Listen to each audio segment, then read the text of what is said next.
अच्छा जी, आज का हमने एक छोटा सा वेबिनार रखा है और वेबिनार का हमारा पर्पस ये है कि हम थोड़ा सा ये असेस कर लें कि यार इस सब्जेक्ट में हम नॉर्मली फेल क्यों हो रहे होते हैं, हमारी अप्रोच क्या होनी चाहिए और नॉर्मली एग्जामिनर हमसे एक्सपेक्ट क्या कर रहा होता है। देखें, एक बहुत बड़ा रीजन, अगर मैं एसीसी से रिलेटेड बात करूं तो एक बहुत बड़ा रीजन ये है कि जी जब आप P7 का पेपर देने जा रहे होते हैं तो आपके पास फर्म का एज सच एक्सपीरियंस मौजूद नहीं होता है। ठीक है, ऑल्दो एसीसी ये एक्सपेक्ट भी नहीं कर रहा आपसे, सवालात में वो इन्फॉर्मेशन इतनी सफिशिएंट आपको दे रहा होता है, लेकिन सम हाउ चूंकि जब आप एक नॉलेज हासिल कर रहे होते हैं, टीचिंग एक ले रहे होते हैं, तो बड़ा जरूरी होता है कि आपके पास एक प्रैक्टिकल एक्सपीरियंस मौजूद हो। वो प्रैक्टिकल एक्सपीरियंस आपको किस चीज में हेल्प करेगा? वो प्रैक्टिकल एक्सपीरियंस अगर मौजूद नहीं है तो एटलीस्ट आपके लेक्चर्स ऐसे होने चाहिए, आपके लेक्चर्स ऐसे होने चाहिए या आपकी लर्निंग ऐसी होनी चाहिए जिसके अंदर ये प्रैक्टिकल एक्सपीरियंस या प्रैक्टिकल एक्सपोजर शामिल होना चाहिए। अनफॉर्चुनेटली ये थोड़ा सा लैग करता है। जब ये लैग करता है तो होता यह है कि बच्चा कभी भी एसीसी का पेपर या सीए का भी पेपर इवन अटेम्प्ट नहीं कर पा रहा होता। इसकी बहुत सी यहाँ पे जितना कुछ हम लिखेंगे यहाँ पे रीजंस फॉर फेलियर, हम कोशिश ये करेंगे कि उस सबसे रिलेटेड हम थोड़ा सा उसको इलस्ट्रेशन और एग्जाम्पल से भी समझ ले जो हमसे पास्ट पेपर से पूछा गया है। तो ये 1 घंटे का सेशन होगा, थोड़ा सा इंपॉर्टेंट सेशन होगा और मैं आपको कुछ इलस्ट्रेशन और एग्जाम्पल से ये कम्युनिकेट कर दूंगा इंशाल्लाह कि यार हम फेल होते क्यों इस पे। ठीक है, अच्छा जी, सेकंड बड़ी इंपॉर्टेंट चीज है, हम जो भी टॉपिक्स पढ़ते हैं या जो भी स्टैंडर्ड पढ़ते हैं उस स्टैंडर्ड या टॉपिक की हमें लॉजिक नहीं पता होती। जब लॉजिक नहीं पता होती तो अनफॉर्चुनेटली हम पेपर में उसको ड्राफ्ट नहीं कर पाते। तीसरी सबसे इंपॉर्टेंट चीज है, मेरे पास बहुत सी चीजें आपस में लिंक्ड होती हैं, बहुत से स्टैंडर्ड्स, बहुत से ऑडिट के टॉपिक्स आपस में आपके लिंक्ड होते हैं। जब तक आपको उनकी लिंकिंग या केमिस्ट्री समझ में नहीं आएगी, आपके लिए बड़ा मुश्किल हो जाएगा एक अच्छा आंसर ड्राफ्ट करना। इसके भी हम कुछ इलस्ट्रेशन एग्जांपल्स देख लेंगे। और एट द एंड सबसे इंपॉर्टेंट चीज है ड्राफ्टिंग। अगर मुझे यही नहीं पता कि मैंने ड्राफ्ट कैसे करना है, देखें आप दुनिया के स्टडी टेक्स्ट देख लें, आप दुनिया के स्टैंडर्ड्स देख लें, जब तक आपके पास ड्राफ्टिंग टेक्निक किसी चीज की मौजूद नहीं होगी, आप कभी भी एक अच्छा आंसर ड्राफ्ट नहीं कर सकेंगे। ये हमारे पास कुछ रीजंस हैं फेल होने की। हम कोशिश ये करते हैं इन्हीं इन्हीं चीजों में हम ये असेस कर लें कि यार कुछ इलस्ट्रेशंस मैं आपके सामने पेश करता हूं, कुछ चीजें मैं आपके सामने पेश करता हूं और उससे हम इन वर्ड्स को समझने की कोशिश करते हैं। फॉर एग्जाम्पल, एक ऐसा टॉपिक, एक ऐसा एरिया जो कि हर अटेम्प्ट में आपके आता है और उसका नाम क्या है? उसका नाम है रिस्क। हर अटेम्प्ट में आपके पास ये रिस्क का सवाल लाजमी आ रहा होता है। ठीक है, अब जब ये रिस्क का सवाल है तो इसके अंदर, इस चीज के अंदर, इस वर्ड के अंदर कोई 8-10 चीज है। फॉर एग्जाम्पल, रिस्क मेरा बिजनेस रिस्क भी हो सकता है, रिस्क मेरा एक normal risk of material miss statement भी हो सकता है। जो risk of material miss statement होता है वो एरर की वजह से भी हो सकता है और वो फ्रॉड की वजह से भी हो सकता है। जो मेरा एरर का रिस्क होता है वो नॉर्मली मेरा नॉर्मल रिस्क भी हो सकता है, मेरा सिग्निफिकेंट रिस्क भी हो सकता है। अब अगर देखिए, कहने को तो ये एक वर्ड है रिस्क, लेकिन जब तक मुझे इसकी लॉजिक नहीं पता होगी, मुझे ये आपस में लिंक नहीं होंगे, मैं कभी भी रिक्वायरमेंट को पढ़ के उसका एक प्रॉपर आंसर ड्राफ्ट नहीं कर सकूंगा, मैं एक प्रॉपर आंसर ड्राफ्ट नहीं कर सकूंगा। फॉर एग्जाम्पल एक बहुत बड़ा डिफरेंस है between business risk and risk of material miss statement, जिसको मैं नॉर्मली ऑडिट रिस्क कहता हूं। क्या इन दोनों में कोई मुझे डिफरेंस बता सकता है? बिकॉज अब P7 में और इवन सीए में भी ये एक बेस्ट चीज है उसके लिए कि वो आपसे कहता है इन द अबव सिनेरियो मुझे बिजनेस रिस्क बताएं और उस बिजनेस रिस्क के अगेंस्ट मुझे ऑडिट रिस्क बताएं। तो मुझे कोई बताएगा बिजनेस रिस्क और ऑडिट रिस्क में डिफरेंस क्या है? हाँ जी, ऑनलाइन स्टूडेंट्स, कोई मुझे बताएगा बिजनेस रिस्क और ऑडिट रिस्क में डिफरेंस क्या है?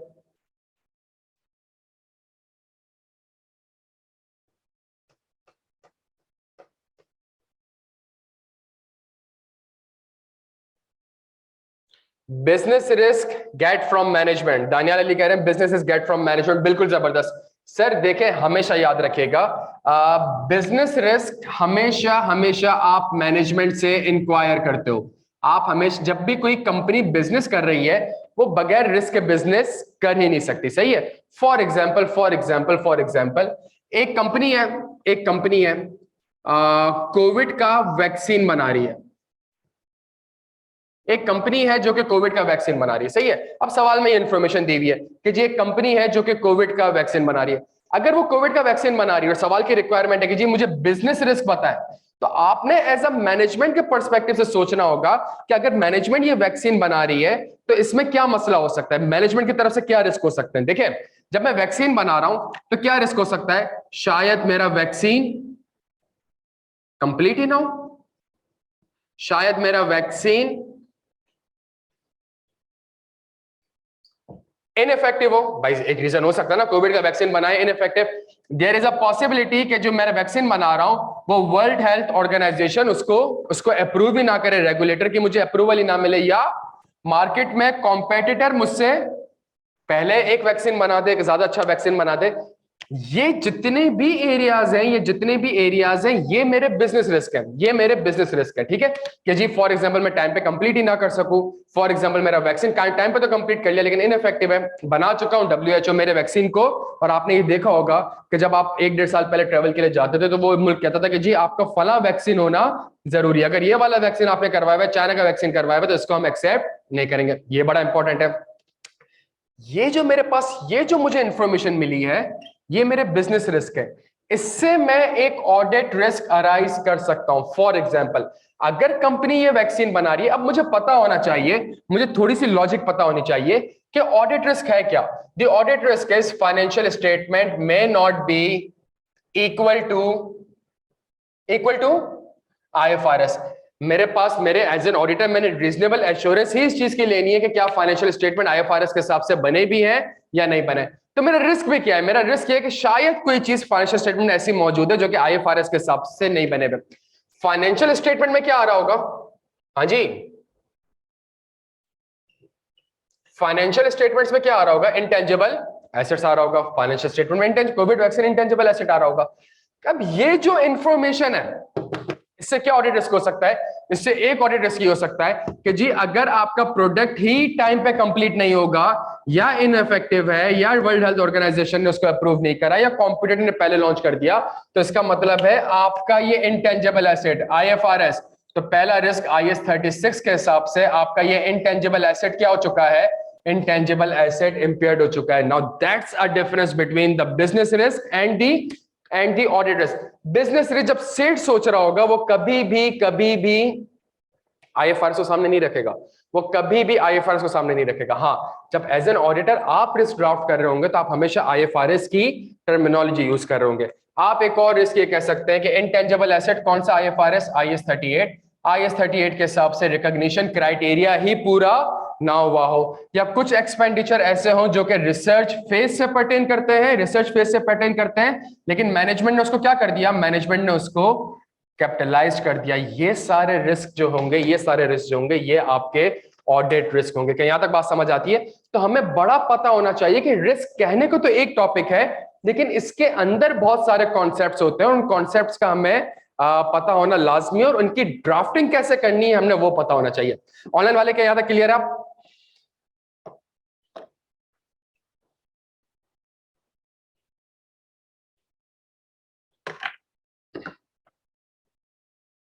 ऑनलाइन स्टूडेंट्स अगर आप थोड़ा सा जवाब दे दें प्यारे बच्चों, यहां तक क्लियर है? चले जी, जबरदस्त, बेहतरीन हो गया।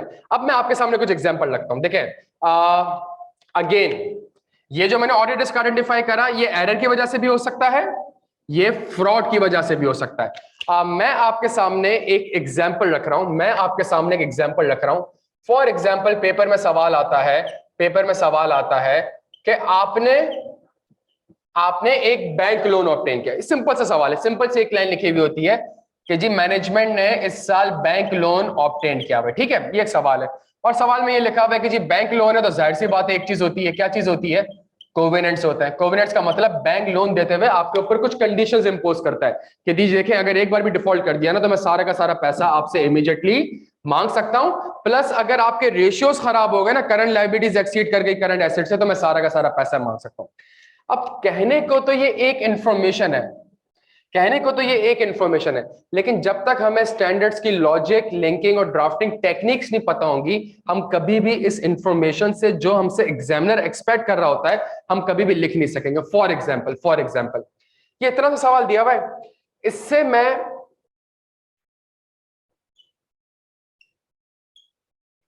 ऑडिट रिस्क आइडेंटिफाई कर सकता हूं। इससे मैं ऑडिट रिस्क आइडेंटिफाई कर, मेरा ऑडिट रिस्क क्या होगा समझने की कोशिश करेंगे। मेरा ऑडिट रिस्क ये होगा कि जी अगर तो कोवेनेंट ब्रीच हो गए, मैं रिस्क इसके अगर तो कोवेनेंट ब्रीच हो गया तो बैंक सारा का सारा पैसा इमीडिएटली, जब बैंक सारा का सारा पैसा इमीडिएटली मांगेगा तो ये जो मेरे पास bank loan non current liability में आ रहा है, अब ये नॉन करंट लायबिलिटी में नहीं आना चाहिए बल्कि करंट लायबिलिटी में आना चाहिए। ये मेरा एक ऑडिट रिस्क है। क्या यहां तक बात समझ आती है? ऑनलाइन स्टूडेंट्स क्लियर है हम सारे यहां पे? अच्छा जी, सेकंड मोस्ट इंपॉर्टेंट चीज, अगर मैं इसी इंफॉर्मेशन को देखूं तो मैं एक और रिस्क भी आइडेंटिफाई कर सकता हूं जिसका नाम है फ्रॉड रिस्क। अगर मैं देखूं तो मैं एक और रिस्क, फॉर एग्जांपल अगर आपने बैंक से लोन लिया हुआ है और कोवेनेंट ब्रीच हो जाएंगे तो बैंक सारा का सारा पैसा आपसे इमीडिएटली मांग सकता है। इट मींस अब जब मैं फ्रॉड रिस्क ड्राफ्ट करूंगा तो मैं कहूंगा there is a risk of fraud. क्यों? बिकॉज मैनेजमेंट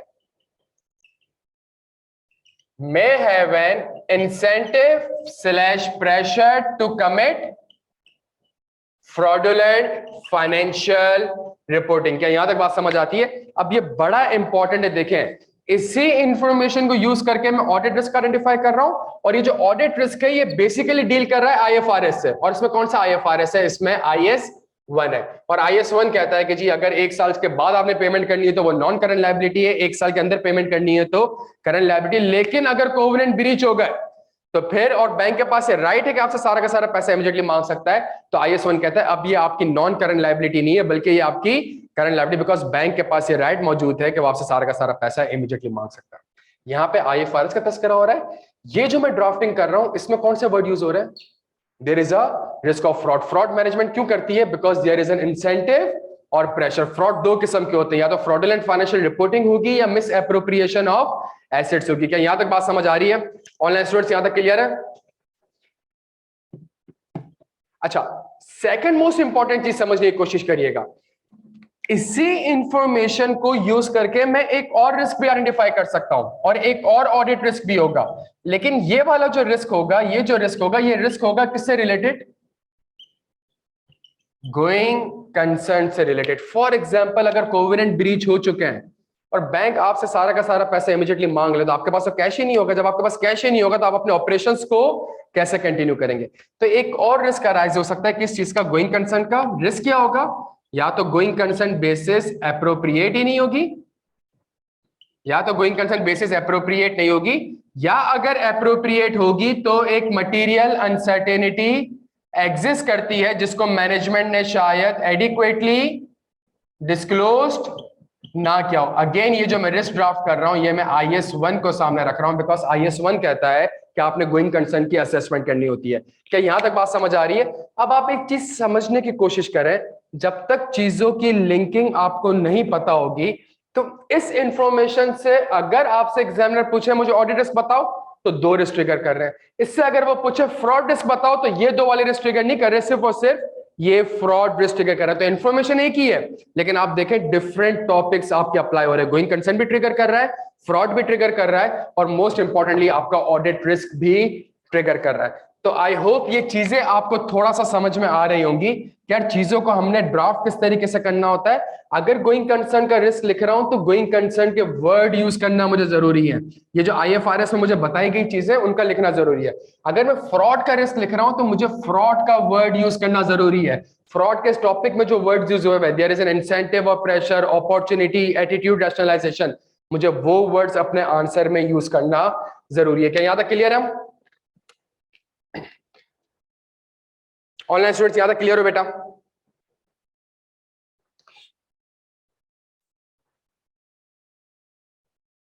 चले जी, जबरदस्त जबरदस्त। तो मैं कोशिश ये कर रहा हूं कि आज की क्लास में एटलीस्ट आपको ये बता दूं कि यार आप लोगों ने मेहनत किस डायरेक्शन में करनी है। अगर आप पोर्टल देखेंगे और लेक्चर देखेंगे तो इंशाल्लाह एक एक टॉपिक के अंदर ये सारी चीजें हमारी कवर्ड हो रही होंगी, और जितने भी टॉपिक्स आपस में लिंक्ड है वो सारे कवर्ड हो रहे होंगे। अच्छा, एक चीज तो हमारे पास ये हो गई। दूसरा जो सबसे बड़ा मसला है जो नॉर्मली बच्चा फेस कर रहा होता है, वो फेस कर रहा होता है किस चीज के ऊपर? ऑडिट ऑडिट प्रोसीजर्स के ऊपर। अब यहां पे एक चीज समझने की कोशिश करिएगा, अगर आप किताब भी देख लेंगे, कोई भी किताब आप रेफर कर लें, आपको सारे के सारे ऑडिट रिस्क मेंशन नहीं किए गए होंगे, because audit risk is FS में not be equal to IFRS. तो आईएफआरएस तो इतना बड़ा, उसकी इतनी रिक्वायरमेंट, तो किसी भी चीज के ऊपर आपसे एग्जामिनर पूछ सकता है। साइमल्टेनियसली ऑडिट प्रोसीजर्स भी हर एरिया के ऊपर, अगर आप for example international standards on auditing भी देखेंगे तो वहां पर रेवेन्यू के आपको नहीं मिलेंगे प्रोसीजर्स, आपको रिसीवेबल्स के प्रोसीजर्स नहीं मिलेंगे, आपको शेयर बेस्ड पेमेंट के प्रोसेस नहीं मिलेंगे। और एग्जामिनर का ये फेवरेट एरिया होता है, IFRS 15, IFRS 16, share based payment, ये आपसे पूछ रहा होता है। तो ऑडिट प्रोसीजर में नॉर्मली बच्चा गलती क्या करता है, बच्चे को पता ही नहीं होता कि ऑडिट प्रोसीजर को हमने ड्राफ्ट कैसे करना है और हमारे पास टेक्निक क्या है। फॉर एग्जांपल मैं आपके सामने एक सिंपल सा सवाल पूछूं, एक कंपनी है, उसने अपना नॉन करंट एसेट क्लासिफाई किया है एज हेल्ड फॉर सेल। ये टॉपिक आप लोगों ने पढ़ा हुआ होगा। एक नॉन करंट एसेट है जिसको हमने क्लासिफाई किया हुआ है एज हेल्ड फॉर सेल, सही है। तो हमारे पास कौन सा एरिया होता है, हमारे पास ये IFRS 5 होता है। कैसा ही है ना, हमारे पास IFRS 5 एक टॉपिक होता है कि जी non current asset classified as held for.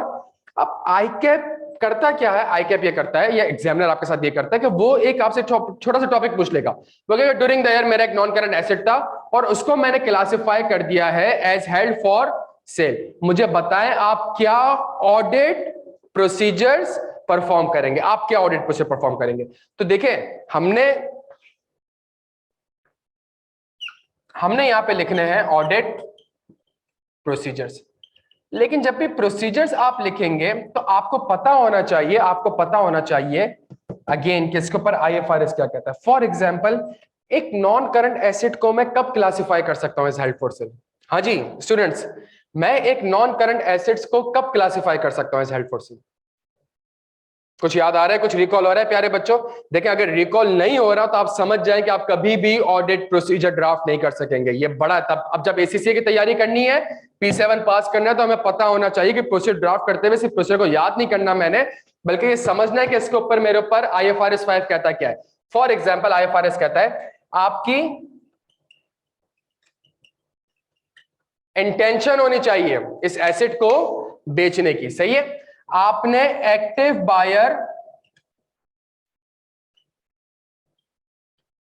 Locate कर लिया हो, आपका एक एक्टिव बायर, और बहुत प्रोबेबल हो कि आपकी ये ट्रांजैक्शन, ये सेल कितने इसमें हो जाए, प्रोबेबल हो कि सेल विद इन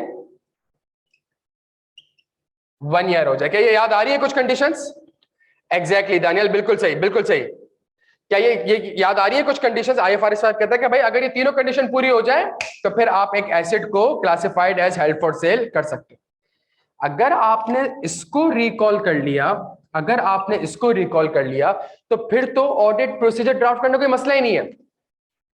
इंटेंशन होनी चाहिए।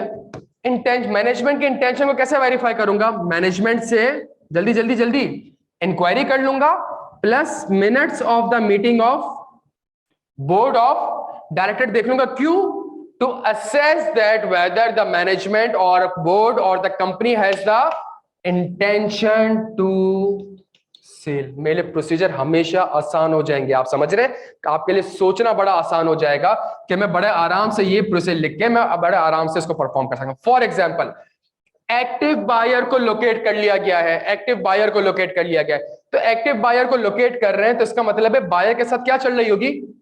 कम्युनिकेशन। तो आप लिख दें इंस्पेक्शन ऑफ करेस्पॉन्डेंस फाइल, या अगर एग्रीमेंट बन चुका है तो वो देख ले। क्यों?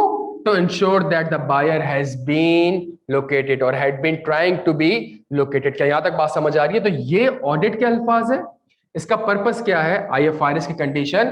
तभी तो एज एन ऑडिटर आप ओपिनियन ये देते हैं कि in our opinion these FS are prepared in accordance with IFRS। तो मेरे प्रोसीजर्स भी तो इनको एड्रेस करने चाहिए।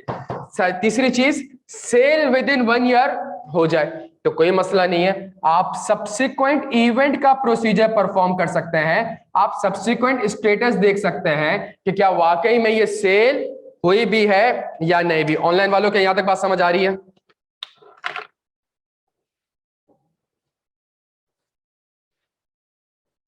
वहां सब क्लियर है अब्दुल रहीम? क्या यहां तक बात समझ आ रही? तो देखिए अगेन, अगर मैंने अगर आपके सामने ये चीज रखी, अगर मैंने आपके सामने ये चीज रखी और अगर आप ये रिकॉल नहीं कर पा रहे, तो इसका मतलब है अगर आप पेपर में कुछ लिख के आ रहे हैं तो वो गलत ही लिख के आ रहे हैं ना, बिकॉज आपका तो ये ऑब्जेक्टिव ही पूरा नहीं हो रहा। क्या यहां तक बात समझ आती है? अब तैयारी करते हुए आपको पता होना चाहिए, अब तैयारी करते हुए आपको पता होना चाहिए कि हाँ यार मैंने तैयारी इस तरीके से करनी है। मैं इसी इंफॉर्मेशन को थोड़ा सा वापस से लिखता हूं प्यारे बच्चों, और थोड़ा सा मेरे साथ कॉन्सेंट्रेशन शो करिएगा। अगेन पेपर में सवाल आ जाए IFRS 5, सही है? और IFRS 5 क्या था? Non current asset classified as held for sale. अब है तो ये एक लाइन कि जी मैनेजमेंट ने इस बार एक नॉन करंट एसेट को क्लासिफाई कर दिया है as held for sale. Examiner को पूछने के लिए उसके पास 2-3 तरीके हैं। पहला तरीका, वो आपसे क्या पूछ लेगा? ऑडिट रिस्क पूछ लेगा कि भाई मुझे in the above scenario audit risk बताएं। दूसरा वो आपसे क्या पूछ लेगा प्यारे बच्चों, जल्दी से बता दो, दूसरा आपसे क्या पूछ लेगा? वो आपसे पूछेगा ऑडिट प्रोसीजर्स बताएं। तीसरा वो आपसे पूछ लेगा कि फॉर एग्जांपल मुझे रिपोर्टिंग इंप्लीकेशन बताएं, अगर मैनेजमेंट ने इसको गलत क्लासिफाई किया हुआ तो मुझे रिपोर्टिंग इंप्लीकेशन बताएं।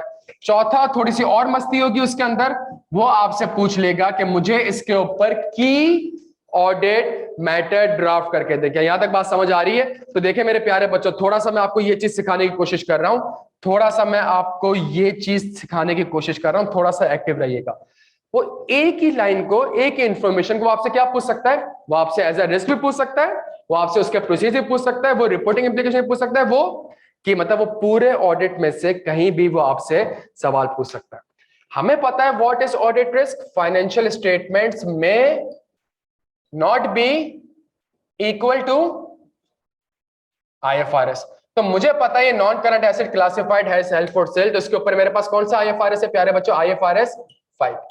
मैंने कहा IFRS 5 क्या कहता है? IFRS 5 कहता है आपकी इंटेंशन होनी चाहिए, पहली चीज। दूसरी चीज, active buyer.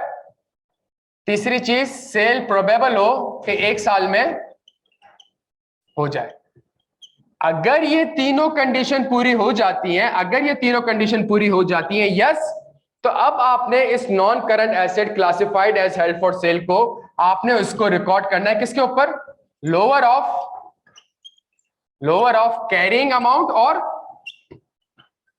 Fair value less cost to sale. ऐसा ही था। वैल्यू यूज नहीं आएगा बिकॉज आप यूज तो कर ही नहीं रहे, आप उसको बेच रहे हैं। तो ये इसका एक क्राइटेरिया कि आपने लोअर ऑफ कैरिंग अमाउंट और fair value less cost to sale में आपने इसको रिकॉर्ड करना है। अच्छा, अब ये बात मेरी समझ, अगर आपने ये चीज हाईलाइट कर ली तो कितना आसान हो जाएगा मेरे लिए ऑडिट रिस्क को ड्राफ्ट करना, कि मैं ये कहूंगा देयर इज अ रिस्क कि जो क्राइटेरिया मेंशन है वो क्राइटेरिया फुलफिल ही ना होगा, पहली चीज। सेकंड चीज, क्राइटेरिया पूरा हो गया है लेकिन उसको किस तरीके से रिकॉर्ड करना है, किस तरीके से मेजर करना है, मैनेजमेंट ने शायद उसको lower of carrying amount and fair value less cost to sale में रिकॉर्ड ना किया। आपने दोनों ऑडिट रिस्क आइडेंटिफाई कर लिया। कितने आराम से आइडेंटिफाई कर लिया? बिकॉज अगर आपने इसको जॉट डाउन कर लिया, ये रिकॉल कर लिया रिस्क। जब रिस्क आइडेंटिफाई हो गए तो मेरे प्रोसीजर्स क्या होंगे? प्रोसीजर्स बड़े आसान होंगे। इस रिस्क के लिए, क्राइटेरिया के लिए मैं क्या देख लूंगा? मैं मैनेजमेंट से इंक्वायरी कर लूंगा, plus minutes of the meeting of board of directors को देख लूंगा। क्यों? ताकि मुझे पता चल जाए कि मैनेजमेंट की इंटेंशन है कि नहीं है। दूसरा, एक्टिव बायर, तो मैं क्या कर लूंगा? मैं करेस्पॉन्डेंस फाइल देख लूंगा in order to ensure that क्या मैनेजमेंट ने एक्टिव बायर को लोकेट कर लिया है। क्या सेल प्रोबेबल है 1 साल में? तो अगर आप 31 दिसंबर 2021 का ऑडिट कर रहे हैं तो जनवरी, फरवरी, मार्च तक तो जा ही रहे होंगे आप ऑडिट पे। तो आप सब्सिक्वेंट इवेंट आप फरवरी 2022, मार्च 2022, अप्रैल 2022 में ये चेक कर सकते हैं कि क्या ये एसेट वाकई में सेल हुआ भी है कि नहीं। तो यहां तक बात समझ आती है। दूसरा क्या था? Lower of carrying amount and fair value. तो प्यारे बच्चों, फेयर वैल्यू कौन डिटरमाइन करता है? फेयर वैल्यू एक्सपर्ट डिटरमाइन करता है। ऐसा ही ना, एक मैनेजमेंट एक्सपर्ट होता है, एक ऑडिटर एक्सपर्ट होता है, वो एक्सपर्ट आपको एक रीवैल्यूएशन निकाल के देता है, आप उस फेयर वैल्यू को चेक करते हैं कि उसके एजम्पशंस रीजनेबल है भी या नहीं। तो आपने फौरन से कहा कि जी फेयर वैल्यू सही डिटरमाइन नहीं होगी। आपका ऑडिट प्रोसीजर, आपने मैनेजमेंट एक्सपर्ट की रिपोर्ट देख ली, आपने अपना ऑडिटर एक्सपर्ट एंगेज कर लिया, आपने एजम्पशंस को चेक कर लिया कि क्या एजम्पशंस आपकी रीजनेबल है कि नहीं। क्लियर है? अगर ये प्रोसीजर्स आप परफॉर्म करते हैं, अगर ये प्रोसीजर्स आप परफॉर्म करते हैं और आपको ये लगता है कि हाँ जी क्लासिफिकेशन भी सही है, रिकॉर्ड भी सही किया हुआ है, तो आपकी ओपिनियन कौन सी होगी? आपकी ओपिनियन कौन सी होगी? Unmodified opinion. क्यों? बिकॉज एफएस आईएफआरएस के हिसाब से बने। आपका रिस्क था, लेकिन जब आपने प्रोसेस परफॉर्म किया तो आपने कहा सब कुछ सही है, इंटेंशन भी है, बायर भी है, फेयर वैल्यू भी सही है, तो आप लेकिन अगर इसके हिसाब से नहीं हुआ, या तो क्राइटेरिया गलत है या फेयर वैल्यू से डिटरमाइन नहीं करी है, तो प्यारे बच्चों या तो आप क्वालिफाइड ओपिनियन दे देंगे या एडवर्स ओपिनियन दे देंगे। क्यों? बिकॉज फाइनेंशियल स्टेटमेंट आईएफआरएस के हिसाब से नहीं बने हुए। क्या यहां तक क्लियर है ऑनलाइन स्टूडेंट्स? हम क्या यहां तक बात समझ आ रही है? तो एक इंफॉर्मेशन को वो किसी भी प्लानिंग फेज में पूछ सकता है, परफॉर्मेंस फेज में भी पूछ सकता है, और रिपोर्टिंग। एक मजेदार बात आपको बताता हूं, एक और सवाल भी तो वो पूछ सकता है आपसे। क्या पूछ सकता है कि इन द अबव सिनेरियो मुझे क्या ड्राफ्ट करके दे दे? की ऑडिट मैटर। तो की ऑडिट मैटर का हम सबको पता है कि दो चीजें हमें बतानी होती है, तीन चीजें बतानी होती है। पहला, हमें डिस्क्लोजर से रेफर करना होता है। दूसरा, ये की ऑडिट मैटर क्यों है, why it is a KAM, हमें ये कम्युनिकेट करना होता है। और तीसरी सबसे इंपॉर्टेंट चीज, हमें की ऑडिट प्रोसीजर्स बताना होता है। प्यारे बच्चों, प्रोसीजर्स तो ऑलरेडी लिखे हुए हैं, तो आधा कैम तो आपका ऑलरेडी ड्राफ्ट हो गया। क्या यहां तक बात समझ आ रही है? प्रोसीजर्स तो आपने ऑलरेडी लिखे हुए, तो आधा कैम तो आपका ऑलरेडी ड्राफ्ट हो गया। बचा क्या? Refer to note 4.2 of this FS where the management has classified these non current asset as held for sale. आपने उसको रेफर भी कर दिया। क्यों कैम है? क्यों कैम है? सुनिएगा मेरी बात। क्यों कैम है? बिकॉज जब फेयर वैल्यू आप डिटरमाइन करते हो, तो इसमें फेयर वैल्यू डिटरमाइन करने में क्या इन्वॉल्व होता है? क्या इन्वॉल्व होता है? एस्टिमेट्स इन्वॉल्व होता है। और जब भी एस्टिमेट्स एंड जजमेंट इन्वॉल्व होती है, वो आपका एक सिग्निफिकेंट रिस्क होता है। वो आपका एक सिग्निफिकेंट रिस्क होता है। सिग्निफिकेंट रिस्क कौन से रिस्क होते हैं? अगर एस्टिमेट्स है, फ्रॉड है, रिलेटेड पार्टी है, outside the normal course of business है, कॉम्प्लेक्स ट्रांजैक्शन है, तो इस पे ऑडिटर को स्पेशल ऑडिट कंसिडरेशन देनी होती है। तो आपको समझाने का मकसद ये प्यारे बच्चों कि इसको लिखने के लिए ये पता होना जरूरी था। अगर आपको ये नहीं पता, तो ना आप ऑडिट रिस्क लिख सकते हैं, ना आप ऑडिट प्रोसीजर्स लिख सकते हैं, ना आप रिपोर्टिंग इंप्लीकेशन बता सकते हैं, ना आपकी ऑडिट मैटर डिफाइन कर सकते हैं। क्या यहां तक बात समझ आ रही है? हमें क्लियर हम सारे यहाँ पे? तो ये बड़ा इंपॉर्टेंट है कि हमें चीजों की लॉजिक, लिंकिंग और ड्राफ्टिंग टेक्निक का हमें थोड़ा बहुत आइडिया हो। अच्छा, मैं आपके सामने एक चीज डिस्कस करता हूं। इसको अगर आपने नोट करने की जरूरत तो नहीं है ना, इसको ये तो हम ऐसे ही एक सेशन बस ले रहे हैं। इसको हम मिटाते हैं और मैं कुछ और बातें आपसे करता हूं, ताकि इंशाल्लाह थोड़ा हमारा फायदा हो जाए इसमें।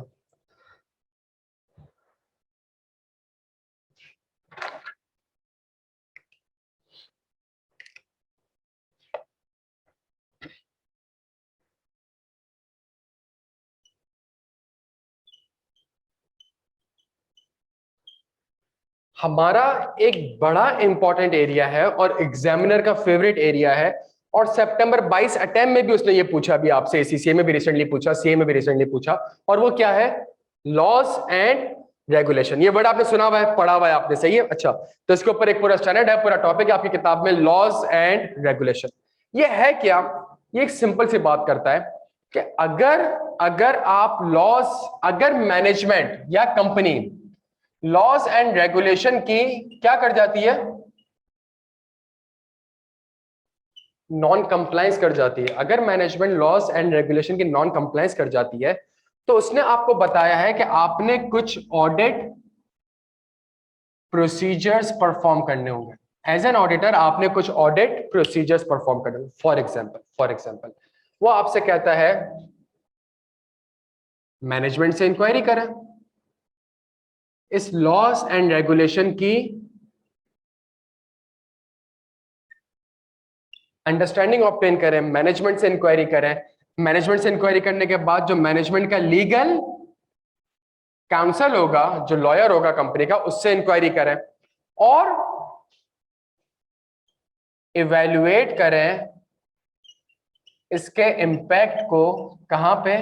फाइनेंशियल स्टेटमेंट्स में। ये 4-5 प्रोसीजर्स हैं जो कि आपकी किताब में मेंशन है कि अगर कोई नॉन कंप्लायंस हो जाती है लॉज एंड रेगुलेशन से, तो आप अंडरस्टैंडिंग ले उस लॉज एंड रेगुलेशन की, मैनेजमेंट से इंक्वायरी करें, लीगल काउंसिल से इंक्वायरी करें, और सबसे इंपॉर्टेंट चीज इवेल्युएट करें इसके इंपैक्ट को कि फाइनेंशियल स्टेटमेंट में इसका क्या इंपैक्ट हो सकता है।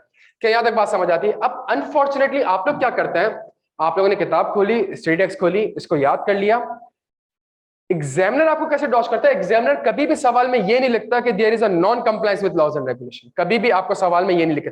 वो सवाल में कोई ना कोई रेगुलेशन का तस्करा कर देता है। फॉर एग्जाम्पल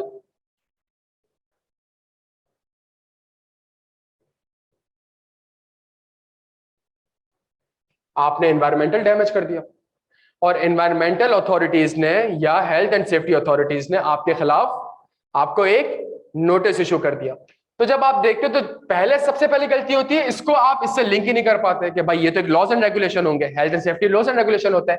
प्लस आप लोग क्या करते हैं, आप लोग ये 4 प्रोसीजर उठा के छाप के आ जाते हैं पेपर में और उसको बता देते हैं कि हाँ भाई हम ये काम करेंगे। आप सोच नहीं रहे, एक बात समझने की कोशिश करें, अगर आपने एनवायरमेंटल डैमेज किया है, सही है, फॉर एग्जांपल आपने ये अरेबियन सी वगैरह इस पे आपने सारा ऑयल वेल फेंक दिया या केमिकल वेस्ट आपने फेंक दिया, इस तरह की कोई हरकत करी, ये प्रोसीजर बिल्कुल ठीक है, लिखें पेपर में, ये प्रोसीजर बिल्कुल ठीक है, लिखें, ये भी लिखें।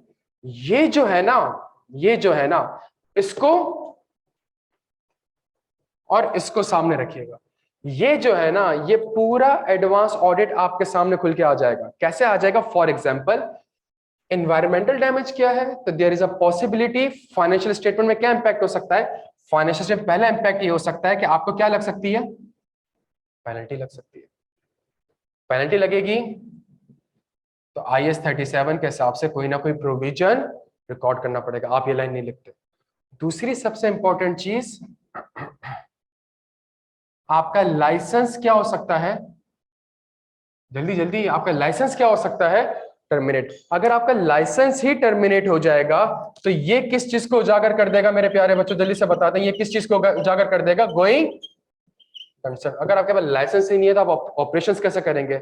अगर आपके पास लाइसेंस ही नहीं है तो आप ऑपरेशंस तो कर ही नहीं सकते। तो ये किस चीज को ट्रिगर कर देगा? गोइंग कंसर्न को। जब ये गोइंग कंसर्न को ट्रिगर करेगा तो इसका मतलब ये एक इवेंट और कंडीशन भी है, इसके अगेंस्ट आपने कुछ ऑडिट प्रोसीजर्स भी परफॉर्म। सवाल की रिक्वायरमेंट होती है मुझे ऑडिट प्रोसीजर बताएं, बच्चा सिर्फ ये बता के आ जाता है, आपने सवाल में गोइंग कंसर्न के भी प्रोसीजर्स मेंशन करने पड़ेंगे, बिकॉज जब वो कहता है evaluate the impact on the financial statement, तो it could be the possible impact on the financial statement. और अगर मैं आपसे इंपॉर्टेंट बात करूं, अगर मैनेजमेंट जानबूझ के एनवायरनमेंट को डैमेज कर रही है और ये चीज आपको नहीं बताई, तो इसका मतलब है सबसे इंपॉर्टेंट चीज है मैनेजमेंट की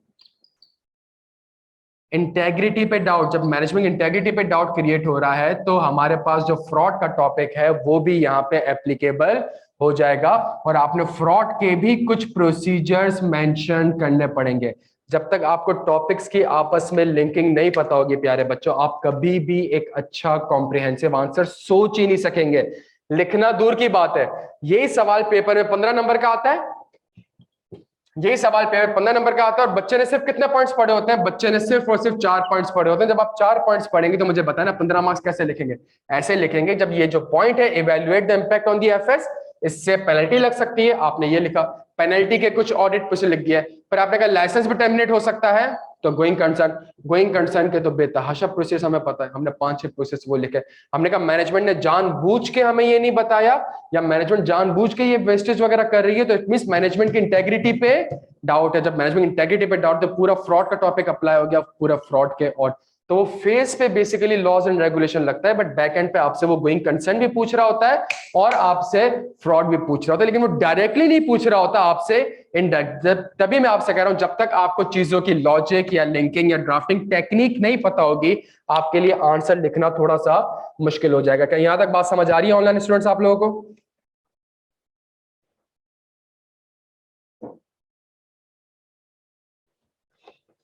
चलिए जी, थैंक यू सो मच प्यारे बच्चों, सेशन अटेंड करने के लिए। कोई भी क्वेरीज हो व्हाट्सएप ग्रुप पे आप मुझसे पूछ सकते हैं। पोर्टल देखने के बाद किसी लेक्चर में, किसी कॉन्सेप्ट में इशू हो, उसको आप देख सकते हैं। एंड बेस्ट ऑफ लक प्यारे बच्चों, thank you so much, thanks a lot. एक सेकंड आप